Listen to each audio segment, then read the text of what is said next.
All right, today we are doing 0-5 systems of linear equations and inequalities. Today's date, as always, today. Our objective, use various techniques to solve systems of equations. There are actually three ways that you can solve a system of equations. The first one is graphing, which is the least accurate. It just gives you a rough idea. The second one is substitution. It's a great way if one of your variables is already solved for, or one of the variables could be solved for easily. You could use substitution on this one, solve for y, or you can use elimination, which is best when your variables are lined up over each other. I'm going to use elimination. We need to have opposite coefficients for elimination. We have opposite numbers, but not opposite coefficients. So I have a 3 there. The opposite of 3 would be -3. So I'm going to multiply that bottom equation by 3.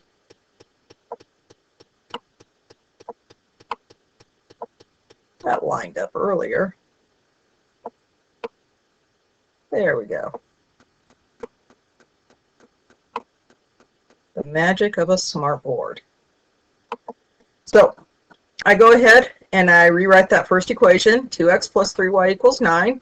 Multiply the second one, 15x minus 3y equals 42. Add the two of them together, 2x and 15x gives me 17x. My positive 3, negative 3, they cancel each other out. 9 plus 42 is 51. Divide both sides by 3.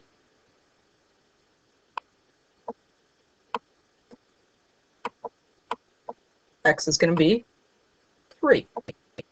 So now that you know what x is, you just need to solve for y. You can plug it into either the top equation or the bottom. I'm going to go with the bottom. 5 times 3, 15.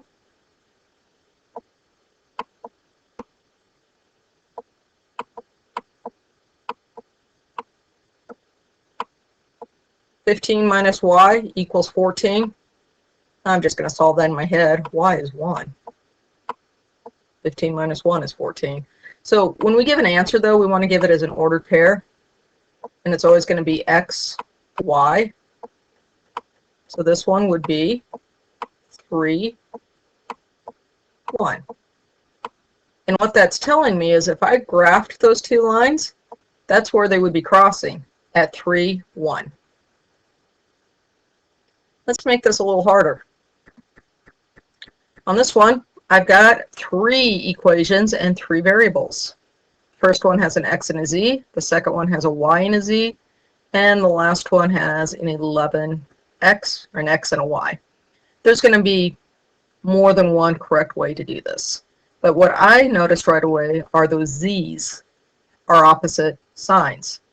I'm going to try and cancel those out. So I'm going to look at equations 1 and 2 together.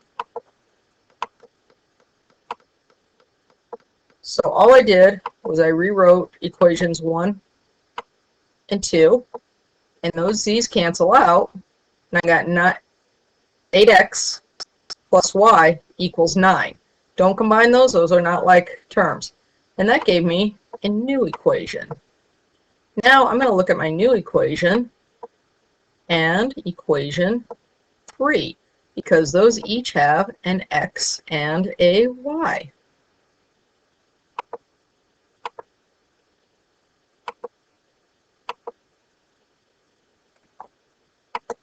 There it goes. It's not letting me enlarge. There. So I add those two together, and if you notice, I don't have opposite signs here. So I'm going to really multiply that top equation by -1, which just changes the sign of everything. My y's cancel. -8 plus 11 is 3. -9 plus 15 is 6. I get x equals 2. So that is going to be my first out of 3 things that I need to know. I need to know x, y, and z. So now that I know x, it doesn't matter which order you go. You could use equations 1, 2, or 3. Let's go ahead and just figure out y first. So we know x, so 11 times 2 plus y equals 15. Well, that's really 22 right there. So 22 plus y equals 15. Subtract 22 from both sides. Y is negative 7. So the only thing we're missing now is our z. Well, let's look at equation 1. Actually, I think equation 2 might be easier. Negative 7 plus z equals 5. Z is going to equal 12. Just add 7 to both sides. And we refer to this as an ordered triple.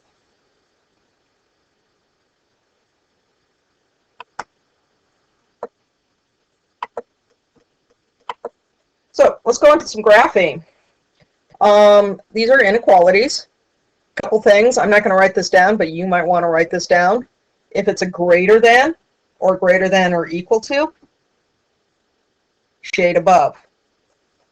If it's less than or equal to, shade below. If it's got that equal sign, like a greater than or equal to, or less than or equal to, solid line. If it's just less than or greater than, it is going to be a dotted line. So let's go ahead and I'm going to graph the first one in red. Your y-intercept is negative 3. Your slope is 1. So up 1, right 1. If you wanted to, you could go down 1, left 1. We're going to draw our line through those points.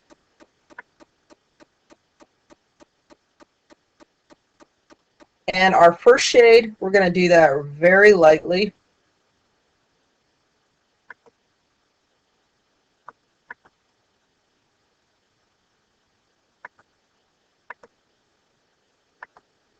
And that is a greater than, so it would shade above the line. And again, I'm just going to do this really lightly. That's more of just a visual for me to see where I graphed. All right, let's do the next one in green. My y-intercept is 1.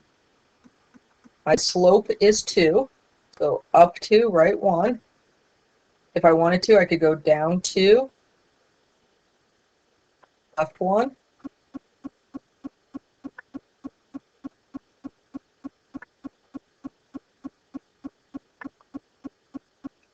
Now let's go ahead, draw our line.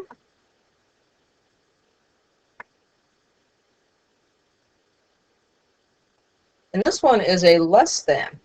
That less than means that I'm going to be shading below. However, on this one, I'm only going to shade where, so here would be shaded below, but I'm only going to shade where it's already been shaded. And that's, I'm going to shade really dark. So it's going to be this area in between.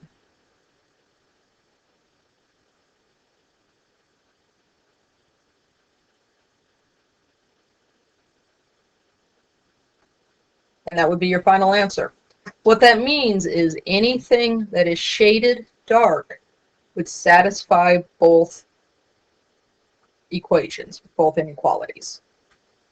So there's not just one solution here, there's an infinite number of solutions because there's an infinite number of points shaded. All right, on this one, it is not in slope-intercept form. You would have to put it into slope-intercept form. That means solve for y. Oops, we're still on crayon. Let's change that.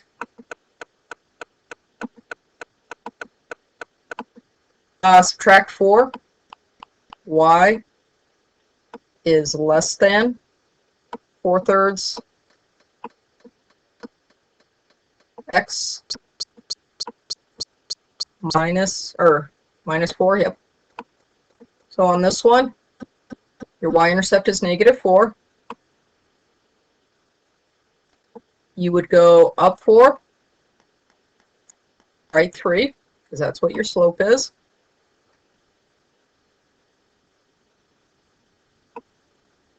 If I wanted to, I could also, from my intercept, go down 4, left 3. And that's just a less than, so I'm going to have a dotted line.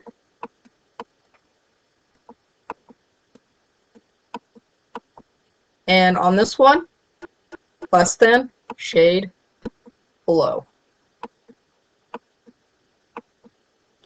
Let's do the next one in red. That one I'm going to have to divide everything by 3.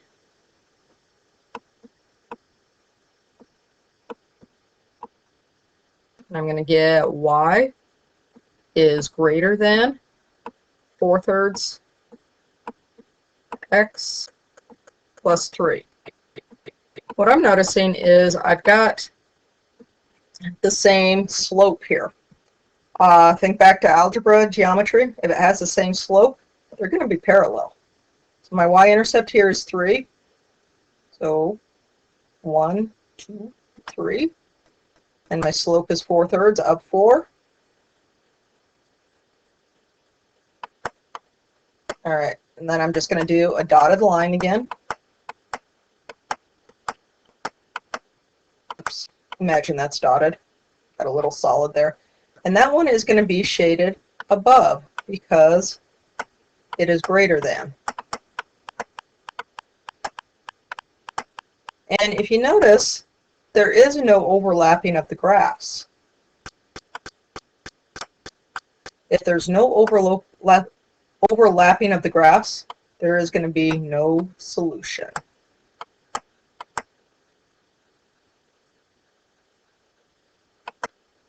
All right, that's all I have for you today. Hope you enjoyed.